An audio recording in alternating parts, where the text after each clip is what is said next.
Welcome back to another round, Basis Picks. As always, please like and subscribe, share with a friend, a colleague, a relative, an associate, and anyone else in between. I appreciate all the views, appreciate all the comments. Now, it's been a very interesting day, so to speak. There's a couple of fights that may not even be happening. There's also some big news that's taking place. I might be able to get a video out regarding that stuff tomorrow. We'll see.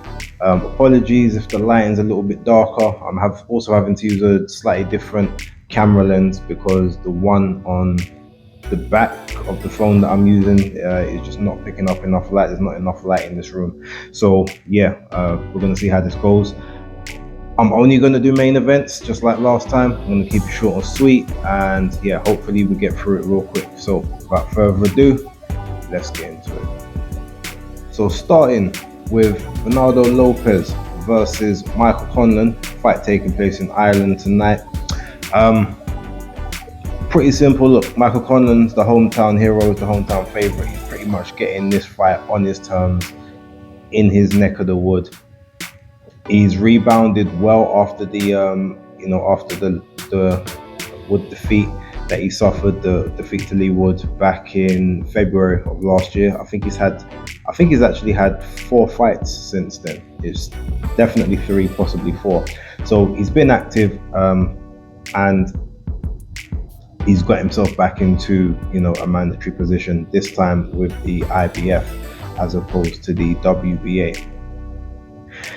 Ultimately, without even going into too much details on and breakdowns on both guys, this is essentially Michael Conlan, very much kind of a pure boxer, a counter puncher.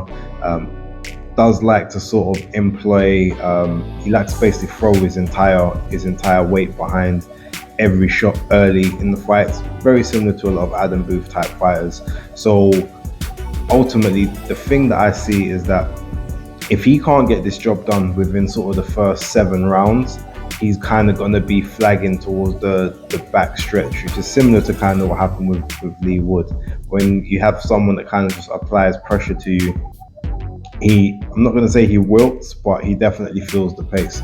Now, with regards to Lopez is a textbook. I wouldn't necessarily say he's a full-on pressure fighter, but he's a cluster fighter. He throws punches in bunches at all times, and I can just see him basically, looking to land combinations, wild shots from the back of the ring all the way up close. Like, there's not going to really be any in between with him. It's either going to be all or nothing in every single salvo, and it looks like he's got enough of the energy to kind of get that work done. So realistically, the way I kind of see this fight breaking down is that Mick Conlan is going to have a lot of the early round sort of boxing and moving, being able to, pivot around Lopez, making him miss, tagging him. But come sort of rounds 5 and 6, I think that Lopez is going to be able to find the groove. He's going to land something, and then from that point onwards, I feel like it's just going to be a lot of on-top pressure for Michael Conlan, and I don't see him lasting the 12 on this particular occasion. There's a very good chance he could eke out a small, maybe a points victory towards the back end, or lose it on points right at the end of the fight.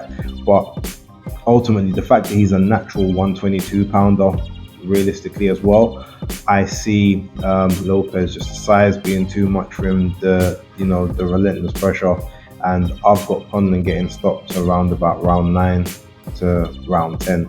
But realistically, I just don't see him seeing the end of this fight. So yeah, Ronaldo Lopez is the pick. First fight of the night. Okay, interesting one now. Mauricio Lara missed weight by 4 pounds earlier on today.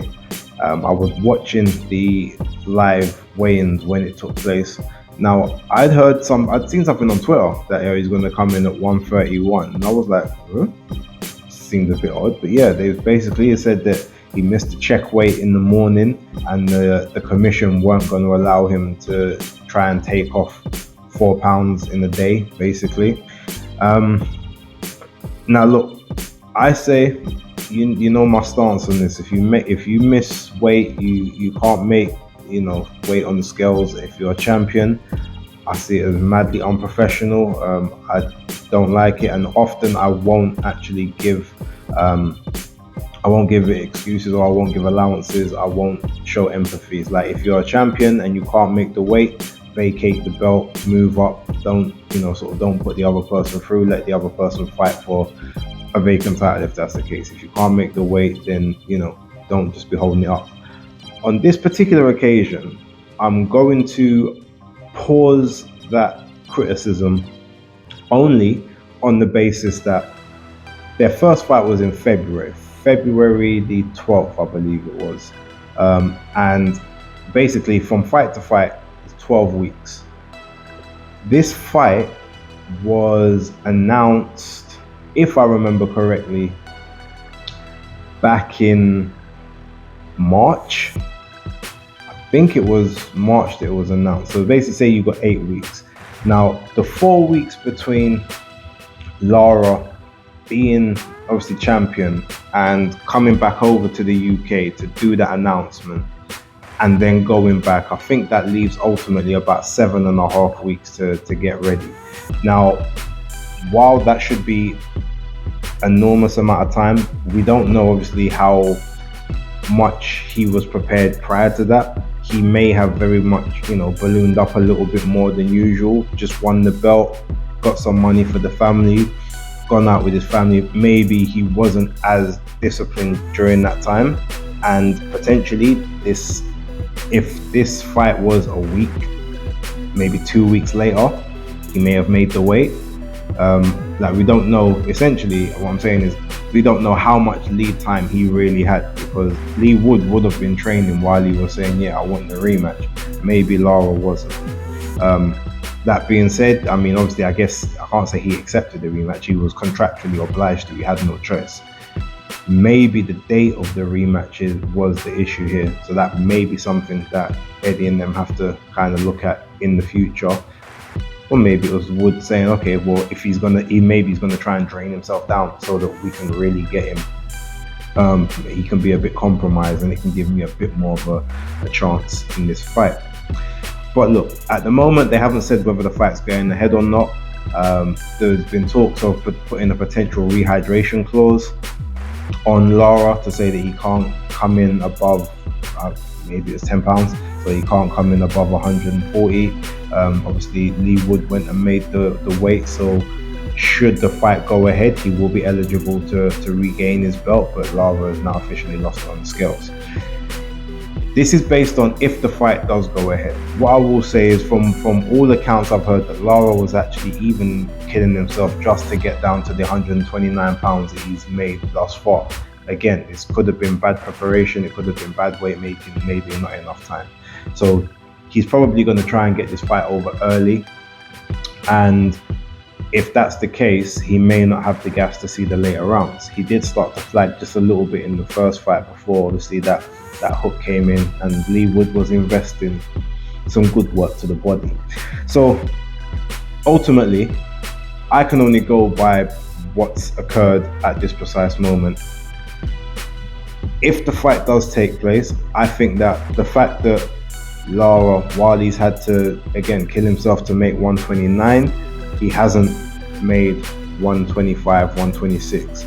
Lee Wood has. So Lee Wood is going to be more drained than him regardless. While Lara may not have the gas tank to last all the rounds, I don't see this fight going beyond 5, if I'm totally honest. And he's coming sort of naturally bigger. He's still again going to fill out a bit more than probably Lee Wood will get to. So whereas I predicted that Lee Wood would win the first fight on points, this one to me definitely is over within 5 rounds. And I do think it will be repeat. I think that belt is going to go up in the air and it's going to be vacant at the end of this fight, because I think Lee Wood will get knocked out in round 4 or 5. He does a lot of good things. He did a lot of good things in the first fight, but he sold out. He started believing his own power, and he kept trying to hook with a hooker. And yeah, with Lara being a naturally smaller person, smaller frame, smaller arms, his hooks get to the target a lot quicker than Lee's did. And I think it's just going to be the same case. He's going to try, I feel like, the same tactics yet again. He's not going to follow. He doesn't seem to be able to be strict, especially when he feels like he's got someone waning and got someone hurt. So just because of that, yeah, I think he gets stopped again within 5 rounds. So that's the prediction. Mauricio Lara within 5 rounds against Leigh Wood. And last but not least, we've got Lopez Okolie versus Chris Billam-Smith, taking place at the Bournemouth Vitality Stadium. I think it's 15,000 capacity. So yeah, I mean, I guess Chris has, he's done his thing. Congrats to him. This is definitely his night. It's not his homecoming, because that was, the fight against Isaac Chamberlain. But this is his dream to fight in front of, a lot of Bournemouth fans, bringing big time boxing down to Bournemouth, and Lopez Okolie has obliged.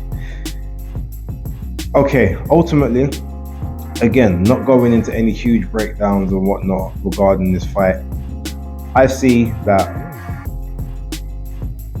Chris Billam-Smith, the one thing that he's going to have in this fight compared to a lot of other opponents, is that I feel like he's going to be able to match Lopez Okolie when it comes to size and power and strength. He's used to working on the inside. He's used to being a, sort of a mid-range to inside type fighter.